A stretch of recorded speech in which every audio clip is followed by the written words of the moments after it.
Samahan nyo na kami ni Bash mag-prepare ng gamit ni Baby. Itong dalawang room yung kabilang workstation ko. Tapos dito naman kami magsaset-up ng kwarto at crib ni Baby.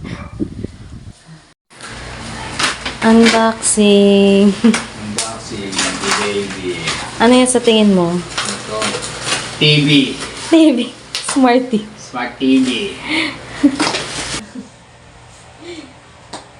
Ganda naman. Babe. Maraming salamat po sa nag-sponsor sa amin. Bakit ang mag-model? Ito sliding ni Baby ito pag bumigo.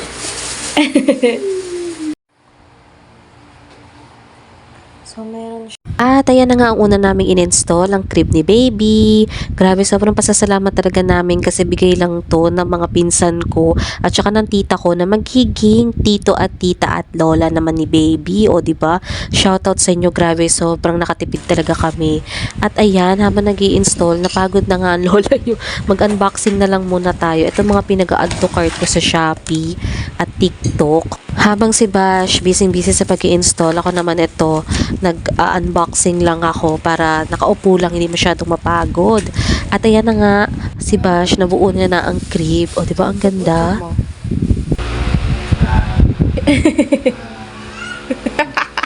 Ganyang kataas.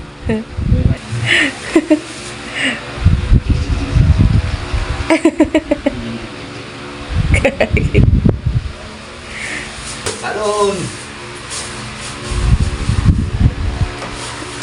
Uy, gogo. Uy, alidik ka. Hala. At ayan, pagkatapos i-setup ni Bash yung crib at puro siya kalokohan. Ito naman, dito tayo sa kabilang kwarto.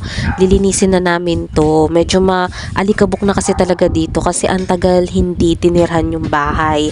Bago umalis yung nangungupahan, 1 month before, hindi na ata sila dito natutulog. Kaya grabe na rin yung agiw. Sa second floor nga pala to ng bahay. Tapos ayun pa nga isa pang dahilan kung bakit madumi tong taas. Kasi kami ni Bash, yung kami sa baba natutulog habang hindi pa ako nanganganak. Syempre, hindi naman pwedeng lagi akong akyat baba sa hagdan. Kaya ayan, habang nag-iintay ako mga anak, nilinis na namin. Tapos, pag nanganak ako, lilipat na lang kami dito.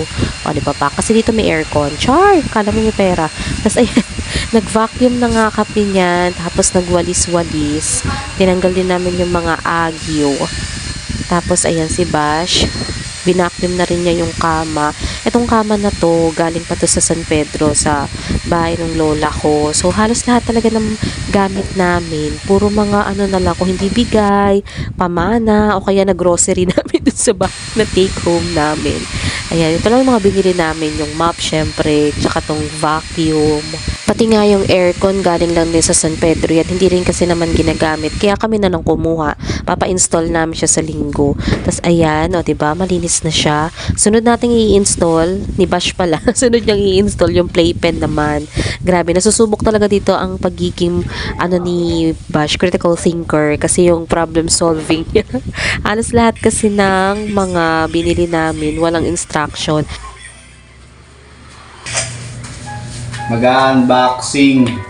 Yung playpen pala sa marketplace lang namin nabili dito sa may Carmona kasi nagkamali yung seller ng size, hindi daw kasya sa bahay nila kaya binenta na lang. O, from original price nga pala nung playpen nasa 2,000 to 100,600 ata, pero nabili ko lang ng 800. O, diba, pak na siya, nakamura talaga kami.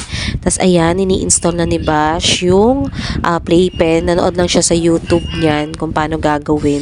Yung bed namin, queen size siya. So, parang yung playpen, ganun din, queen size. Sakto nga lang, buti na lang kumasya. Ayan o, diba? Ang ganda. Malapit na siyang matapos.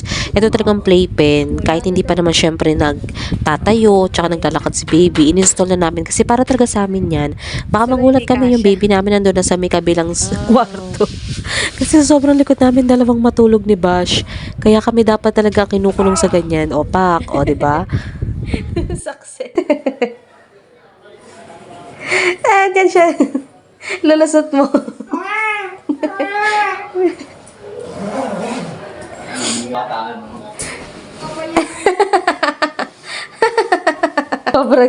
Cobra Gaming. Tayo, pwede ka na model ng Cobra. Kada gawa, cobra. Computer ako dito.